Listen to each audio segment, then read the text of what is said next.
এত মেজাজ কিসের রে?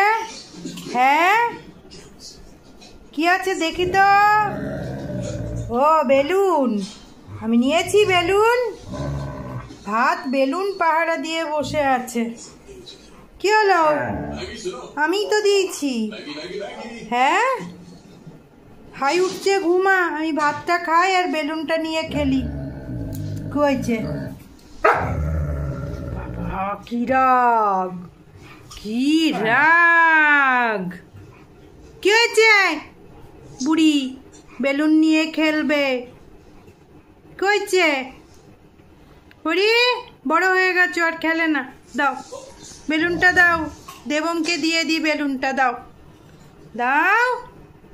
ও বুড়ি বেলুন পাহারা দিয়ে বসে রইলো। এবার ছোবেও না, ফেটে যাবে বলে।